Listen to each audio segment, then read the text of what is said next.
اور اب بلا تاخیر آپ کے سامنے تشریف لا رہے ہیں قائد اہل حدیث بطل حریت حضرت علامہ چودھری کاشف نواز رنداوا صاحب، ناظم سیاسی امور، مرکزی جمعیت اہل حدیث پاکستان۔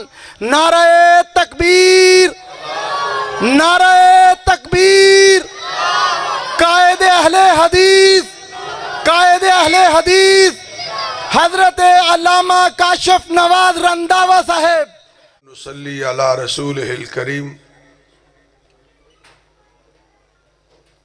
اما بعد، فاعوذ باللہ السمیع العلیم من الشیطان الرجیم،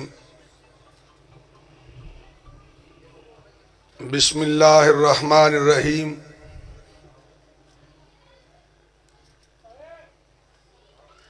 وَمَن يُطِعِ الرَّسُولَ فَقَدْ أَطَاعَ اللَّهَ۔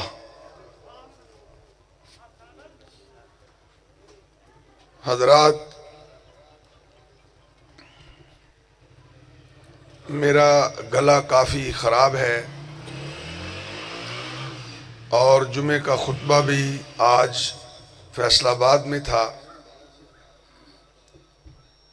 لیکن عزیزم فاروقی صاحب اور میزبان مجلس چھوٹے بھائیوں کی طرح ہیں، ان کا حکم تھا، میں حاضر خدمت ہوں۔ مجھ سے قبل بلال صاحب بہت ہی خوبصورت باتیں آپ کو قرآن و سنت کی روشنی میں سنا رہے تھے، اور میرے بعد بھی علماء تشریف فرما ہیں جو اپنے اپنے وقت پہ قرآن و سنت کا اظہار فرمائیں گے۔ پیچھے دلاور انہوں چپ کرایا۔ میں مختصر سی آپ حضرات کے سامنے عرض کرنا چاہتا ہوں، اس کائنات میں چاہے بریلوی ہو، چاہے دیوبندی ہو، چاہے اہل حدیث ہو، چاہے شیعہ ہو، جو بھی اپنے آپ کو مسلمان کہلواتا ہے یا اس کا دعویٰ ہے کہ وہ اس روئے زمین پہ مسلمان ہے، اس پہ ایک ہی فرض ہے، ایک فرض، اور فرض کے دو جز ہیں کہ وہ جب دین کی بات کرے یا رب کے قرآن سے کرے یا محمد کے فرمان سے کرے صلی اللہ علیہ وسلم۔ یہ وہ دین ہے۔ حجۃ الوداع کے موقع پر آپ نے اپنے اصحاب سے پوچھا کہ میرے سوال کا جواب دو۔ صحابہ نے عرض کی، یا رسول اللہ پوچھئے، کیا پوچھنا چاہتے ہیں؟ آپ نے پوچھا، جو امانت آسمان والے رب نے مجھ پہ ڈالی تھی، کیا وہ میں نے من و ان تم تک پہنچائی ہے کہ نہیں پہنچائی؟ سارے صحابہ بیک زباں بولے کہ اے مدینے والے، اے ہمارے آقا، اے ہمارے مرشد، ہم گواہی دیتے ہیں کہ وہ آپ نے ہمارے تک پہنچا دی ہے۔ یہ زمین ہے اور ہمارا ایمان ہے، اس کائنات میں آقا کے آنے کے بعد سب سے مقدس ہستیاں اگر ہیں تو وہی ہیں جنہوں نے اپنی آنکھوں سے آقا کی زیارت کی تھی، ان کا چہرہ پر انوار دیکھا تھا۔ ایمان کی حالت میں وہ آقا کے چہرہ پر انوار کو دیکھ کر اپنے آپ کو عذاب سے آزاد کروایا کرتے تھے صلی اللہ علیہ وسلم۔ جب ان لوگوں نے کہا جواباً کہ اے اللہ کے رسول آپ نے پہنچا دی ہے، تو آپ نے کیا فرمایا؟ اپنی مبارک انگلی کو اٹھا کے آسمان کی طرف نگاہ اٹھائی اور فرمایا اللہ، زمین پر ان سے زیادہ مقدس کوئی نہیں ہے۔ اگر یہ گواہی دیتے ہیں کہ میں نے تیرے دین کو من وعن ان تک پہنچایا ہے، اب آسمانوں پہ تو بھی گواہ بن جا، تو بھی گواہ بن جا۔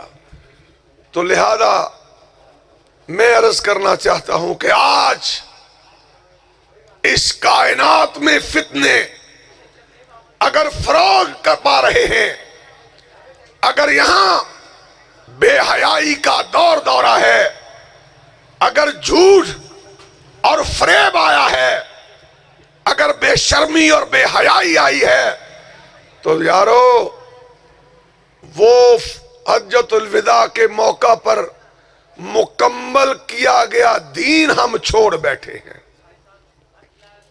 کوئی ادھر سے کوئی لے آیا، کوئی کچھ ادھر سے لے آیا۔ یہ جب تک لاتے رہو گے، یاد رکھو اس معاشرے میں کبھی امن نہیں آ سکتا ہے۔ اس پاکستان میں آپ اندازہ کیجئے کہ اتنی بڑی نعمت اللہ نے یہ ملک دیا، اور اس نعمت سے بڑی نعمت یہ دی کہ یہ نظریہ لا الہ الا اللہ پہ بنا۔ ایک آزاد ہوا، اور آزاد کس نظریے پہ ہوا؟ کہ پاکستان کا مطلب کیا ہے؟ لا الہ۔ اگر آج پاکستان کے 22 کروڑ محمد کا نام لینے والے صرف اس لا الہ الا اللہ کا مقصد اپنے سینوں پہ رکھیں اور اپنے سروں کا تاج بنا لیں، کعبہ کے رب کی قسم ہے اس روئے زمین پر پاکستان کا کوئی مقابلہ نہیں کر سکتا ہے۔ لا، یہ آدم سے لے کر نوح تک، اور نوح سے لے کر ابراہیم تک، اور ابراہیم سے لے کر اسحاق تک، اسحاق سے لے کر موسیٰ تک، موسیٰ سے لے کر عیسیٰ تک، اور پھر عیسیٰ سے محمد کریم تک صلی اللہ علیہ وسلم۔ یہ جو لفظ لا الہ، یہ جو کلمہ لا الہ الا اللہ ہے، جس کی بنیاد پہ تمہارا ملک لیا گیا تھا، آج کچھ بے غیرت کہتے ہیں کہ یہ ہمارے اس وقت کے قائدین کا نعرہ نہیں تھا۔ آؤ مولانا فضل اللہ وزیر آبادی سب کہو رحمت اللہ علیہ، ان کے پاس محمد علی جناح گیا، قائد اعظم گیا، جا کے کہا مولانا آپ اسماعیل شہید کے قافلے کے روئے رواں ہیں، میرے ملک کی تائید کیجئے، پاکستان کی تائید کیجئے۔ مولانا فرمانے لگے اے مسٹر جناح، تائید تو ہم کر دیں گے، مگر ہمارے سوال کا جواب بھی تو دو نا۔ قائد اعظم نے فرمایا کیا جو سوال ہے؟ فضل اللہ وزیر آبادی پوچھتا ہے کہ یہ بتاؤ جب یہ ملک لے لیا گیا تو اس میں نظام کس کا چلے گا؟ نظام کس کا چلے گا؟ آؤ لوگو، جسے کہتے ہو کہ وہ دیندار نہیں تھا، اس نے اس ملک کو لا الہ کے لیے نہیں بنایا تھا، تم جھوٹے ہو، مکار ہو۔ انشاءاللہ جب تک اس پاکستان میں محمد کے غلاموں میں سے ایک بھی زندہ ہے، وہ کٹ تو سکتا ہے مگر لا الہ الا اللہ کے جھنڈے کو نیچے نہیں آنے دے گا انشاءاللہ۔ کیا فرمایا؟ قائد اعظم نے کہا مولانا مجھے یہ بتلائیے کیا ہمارا قانون 1400 سال پہلے نہیں آیا ہوا؟ تو فضل اللہ صاحب نے فرمایا پھر کہو آؤ میرے لوگ باہر انتظار کر رہے ہیں، آج نعرہ لگانا چاہیے کہ اب پاکستان بن کے رہے گا، لیکن اس کا مطلب کیا ہوگا؟ لا الہ الا اللہ۔ تو حضرات یہ سارے بگاڑ، یہ سارے فتنے اس لیے پڑے ہیں کہ جس رب نے، میں آخری بات عرض کرنا چاہتا ہوں، جس عرش والے نے جس مدینے والے کو قیامت تک کے لیے امام بنایا ہے، ہم اس مدینے والے سے الگ ہو چکے ہیں، اس سے الگ ہو چکے ہیں۔ کیسا مدینے والا؟ کیسا؟ ایسا مدینے والا کہ عرش والا کہے کہ اگر تم نے اس کی مان لی تو سمجھ لینا میری مان لی ہے۔ کوئی دوسرا ہے؟ کائنات میں کوئی ہے؟ نہیں ہے۔ میں کہتا ہوں، میں اس کائنات میں 1,24,000 انبیاء آئے، پیغام رساں آئے، نبی آئے، رسول آئے، اور اپنے اپنے وقت پہ آئے اور پھر چلے گئے۔ سننا بات، چلے گئے، لیکن جب گئے تو شیطان نے اس کی امت کو گمراہ کرتے کرتے اس کے نقوش بھی مٹا دیے۔ اور مسلمانوں اور منصور آباد کے رہنے والوں، گھر جا کے غور کرنا، اور جس کا میں نے اور تم نے کلمہ پڑھا ہے اس کا نقشہ تو رب نے کہا قیامت آ سکتی ہے، نقشہ نہیں مٹ سکتا ہے، نقشہ نہیں مٹے گا۔ اے عرش والے کیوں نہیں مٹے گا؟ فرمایا اس کے آ جانے کے بعد اب میں نے کسی اور کے آنے کی گنجائش ہی نہیں رکھی ہے، گنجائش ہی نہیں رکھی ہے۔ تو پھر تیرا میرا جھگڑا بھی ہو، تو اور میں حسد بھی کریں، تو اور میں چوری کریں، ڈاکہ ڈالیں، زنا کریں، شراب پئیں، بے نمازی مریں، تو بتلا قیامت کے دن عرش والے کی عدالت میں تو مدینے والے کو کیا منہ دکھائے گا؟ کیا منہ دکھائے گا؟ لوگوں آ جاؤ، چھوڑ دو دایاں بایاں۔ اور یار نے چپ کرا، یار کی تماشا چادر باج پالے میں قبر تے پاؤنی ہے، چپ کراؤ یار انہوں نے۔ میں کہہ رہا تھا کہ لوگوں آ جاؤ، ایک تو خوش قسمتی ہے تیری میری کو جس نے تمہیں امام دیا، حفاظتوں کا ذمہ بھی اسی نے لیا۔ ایک قرآن ہے، اِنَّا نَحْنُ نَزَّلْنَا الذِّكْرَ وَإِنَّا لَهُ لَحَافِظُونَ، اس کے ایک ایک حرف کی ذمہ داری بھی قرآن والے کی ہے۔ اور دوسری طرف وَمَا يَنْتِقُ عَنِ الْهَوَىٰ إِنْ هُوَ إِلَّا وَحْيٌ يُوحَىٰ، اور لوگو اس کے ہونٹ بھی میری مرضی کے بغیر حرکت نہیں کرتے ہیں۔ تو آ جاؤ، اب تمہارے اوپر ذمہ داری ہے، فرض ہے کہ اگر تیری عبادت ہوگی تو مدینے والے کی طرح ہوگی، تیری تجارت ہوگی مدینے والے کی طرح ہوگی، تیری سیاست ہوگی مدینے والے کی طرح ہوگی، تیرا جینا ہوگا مدینے والے کی طرح، تیرا مرنا ہوگا مدینے والے کی طرح۔ جب تو اپنا قدم مدینے والے کے پیچھے اٹھائے گا، اللہ تمہیں مرنے سے پہلے جنت کا وارث بنا دے گا۔ اور تو کو آیا ہی نہیں، رب نے بنایا ہی نہیں، سب کچھ خدا سے مانگ لیا، تجھ کو مانگ کر اٹھتے نہیں ہیں ہاتھ اس دعا کے بعد۔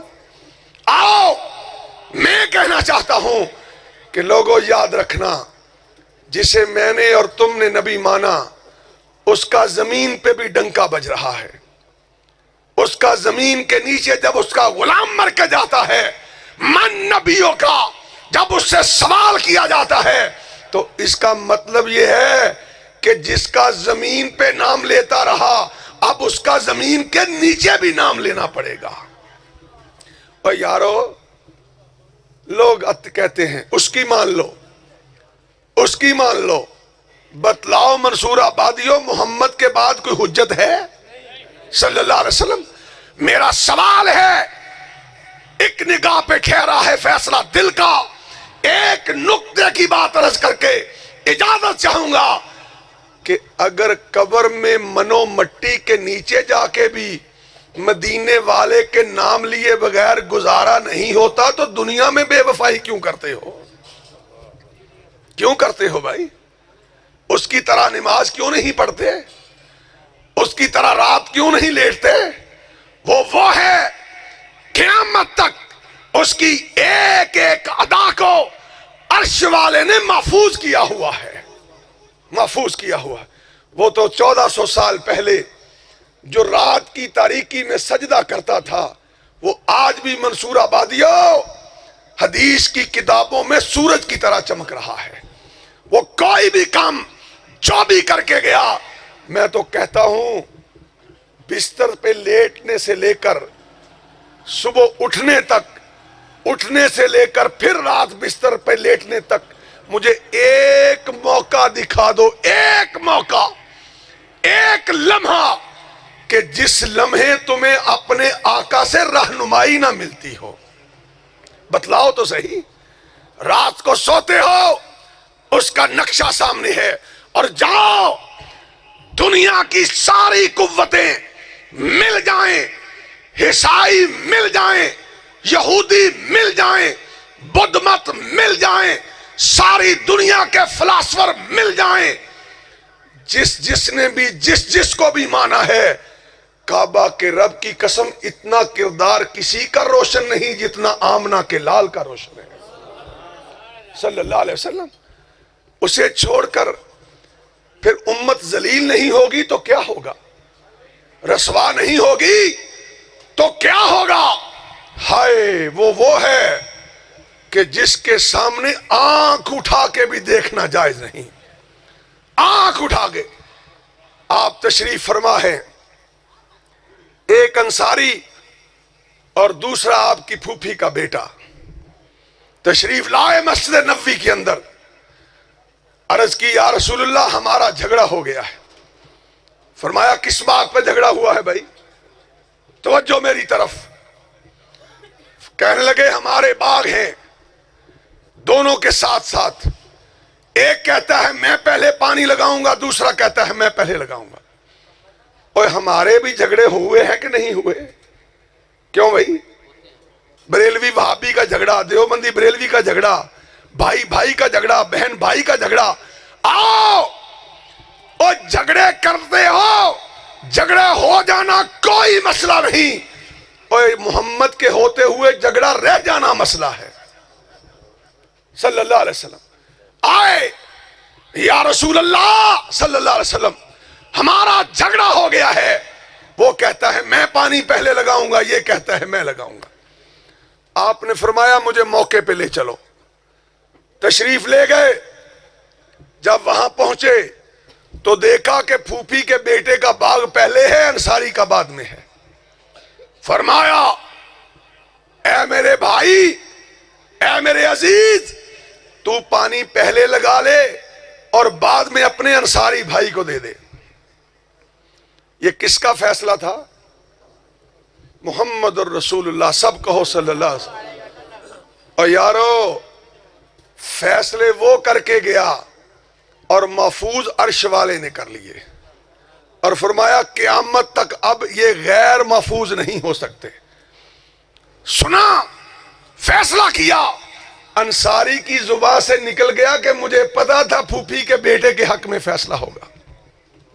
ہائے ہائے، آج ہم بھی کہتے ہیں مولوی صاحب گل تے ٹھیک ہے مگر برادری نہیں رہندی، بھائی کا مسئلہ ہے، ماں کا مسئلہ ہے، باپ کا مسئلہ ہے۔ سن لو، میرا ایمان ہے آمنہ کے لال کے مقابلہ میں ساری کائنات کو اپنے جوتے کی نوک پہ رکھنا چاہیے اور محمد کی بات کو اپنے سر کا تاج بنانا چاہیے صلی اللہ علیہ وسلم۔ یہ کامیابی ہے، یہ ہے ساقی کوثر کا معنی، یہ ہے اس ساقی کوثر سے جام پینے کا ایک ہی راستہ ہے کہ کسی کی پرواہ نہیں کرنی، اس پروردگار کی کرنی ہے یا مدینے والی سرکار کی کرنی ہے صلی اللہ علیہ وسلم۔ کہا ہاں یاد ہے، پھوپھی کا بیٹا تھا، مجھے پہلے پتا تھا۔ ایسا امام، ایسا قائد، ایسا راہبر، ایسا رہنما، ایسا قائد اعظم، ایسا امام اعظم، ایسا مقتدی اعظم نہ دنیا میں آیا ہے، نہ کعبہ کے رب کی قسم اب آ ہی سکتا ہے۔ مسکرا پڑے اور چل دیے۔ ابھی مسجد تک نہیں پہنچے کہ اللہ نے کہا جاؤ جبرائیل، قیامت تک کے لیے اعلان کر دے فلا وربک لا یؤمنون حتی یحکموک فیما شجر بینہم ثم لا یجدوا فی انفسہم حرجا مما قضیت ویسلموا تسلیما۔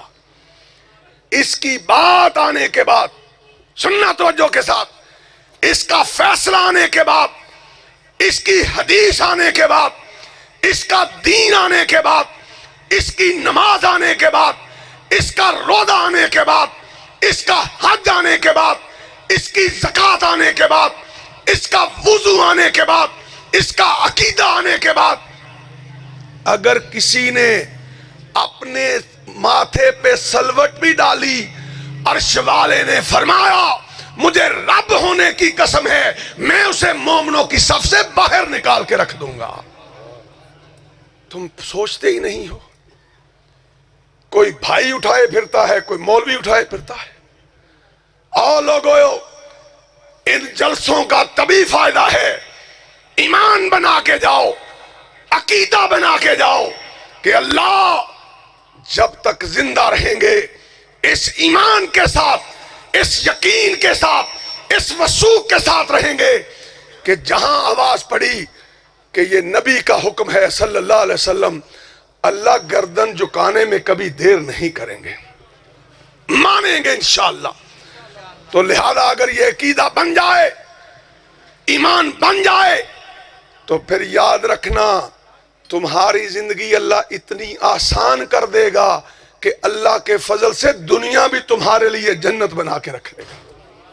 ان تکلیفوں کی کیا پرواہ ہے؟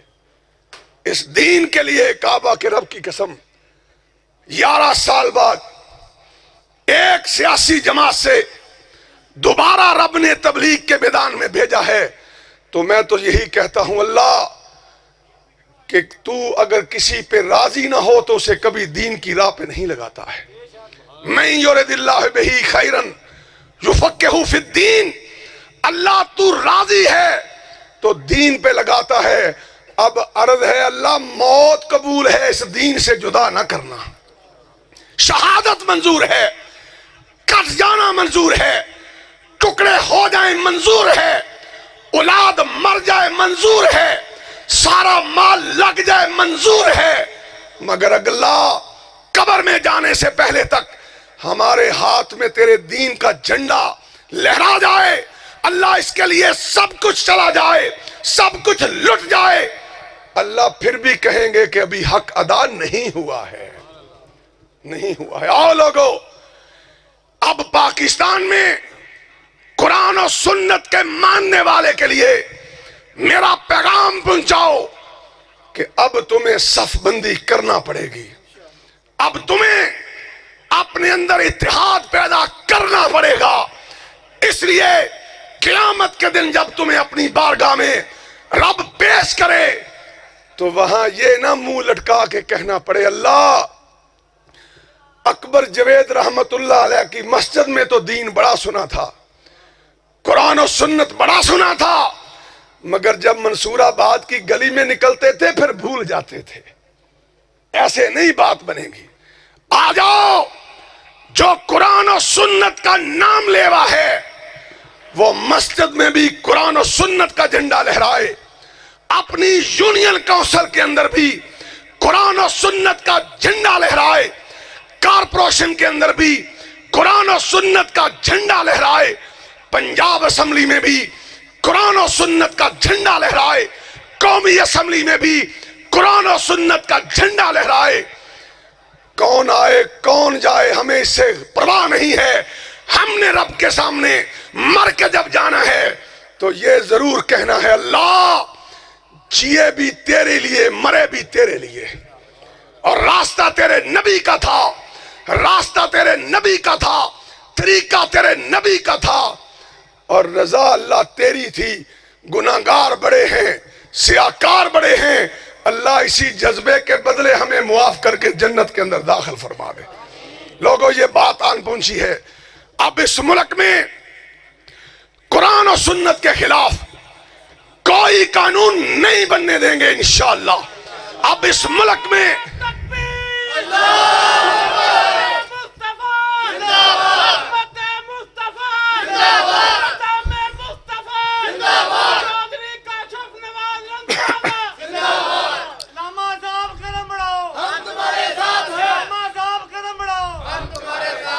میرے اس دوست نے کس کا نعرہ لگایا، ہم کہاں علامہ ہیں؟ اہل حدیث و علامہ علامہ ہی تھا، ہم تو اس کی خاک کا مقابلہ نہیں کر سکتے۔ آؤ وہی علامہ احسان علی ظہیر وہاڑی سے آ رہا تھا، راستے میں کسی نے کہا علامہ صاحب تھوڑے سے اہل حدیث ہیں، کیا سمجھتے ہیں؟ آپ کہتے ہیں ہر جلسے کے آخر میں اسلام آ کے رہے گا، قرآن و سنت آ کے رہے گا، محمد کا جھنڈا لہرا کے رہے گا۔ علامہ صاحب کیا لہرا جائے گا؟ ایسے ہو جائے گا؟ بتلانے والا کہتا ہے میں نے ہی پوچھا، مجھے ہی بتا رہا تھا، قاری نوید الحسن صاحب کے ماموں ہیں احمد ساکی، وہ گواہ ہیں، کہتے جب میں نے پوچھا تو علامہ نے اپنی جیب سے رومال نکالا اور زارو کتار رونا شروع کر دیا اور کہا ساکی مجھے دور دور تک پاکستان میں اسلام نظر نہیں آتا ہے۔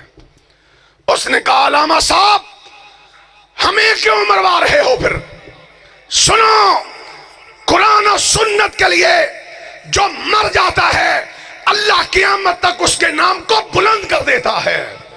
یہ ایک ہی مسلک ہے، ایک ہی دین ہے، ایک ہی آواز ہے، ایک ہی نظریہ ہے۔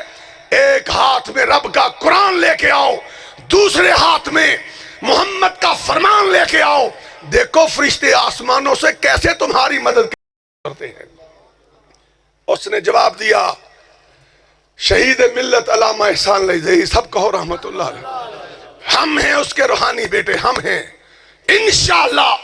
میں آج آپ کی اس گلی میں اللہ کو گواہ بنا کے کہے جا رہا ہوں، لوگوں اگر احسان علی ظہیر بم کا نشانہ بن گیا، کعبہ کے رب کی قسم 1000 کاشف بن جائے پھر بھی پرواہ کوئی نہیں ہے۔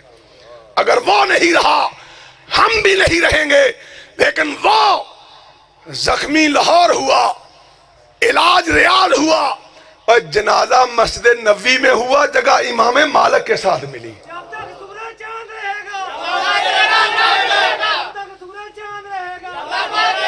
علامہ نے کہا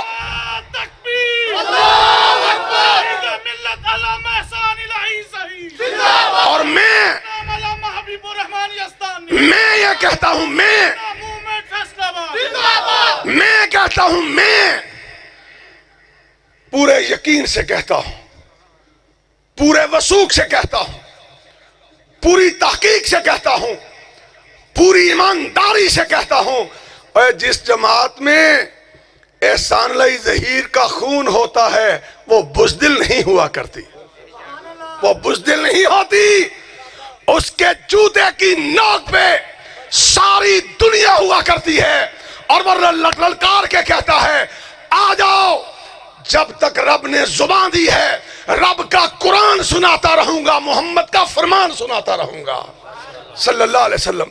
میں کہہ رہا تھا کہ جس علامہ کے تم وارث ہو، اور اللہ کا شکر ہے ہم نے جس دن سے محمد کو دیکھ لیا پھر کسی اور کو دیکھنے کی حسرت ہی نہیں رہی صلی اللہ علیہ وسلم، ورنہ دیکھنے کے لیے ہمارے پاس بھی لائنیں لگی ہوئی ہیں۔ لیکن میں جو کہنا چاہتا ہوں، کیا جواب دیا؟ فرمایا ساکی اسلام تو نہیں آئے گا، مگر احسان علی ظہیر سوچتا ہے قیامت کا دن ہوگا، رب صفیں بنائے گا، پہلی صف اسی کی ہوگی جس نے دنیا میں اسلام نافذ کیا ہوگا، لیکن احسان علیہ ظہیر سوچتا ہے کہ اللہ میں نافذ کرنے والوں میں نہیں، کوشش کرنے والوں کی صف میں کھڑا ہو جاؤں۔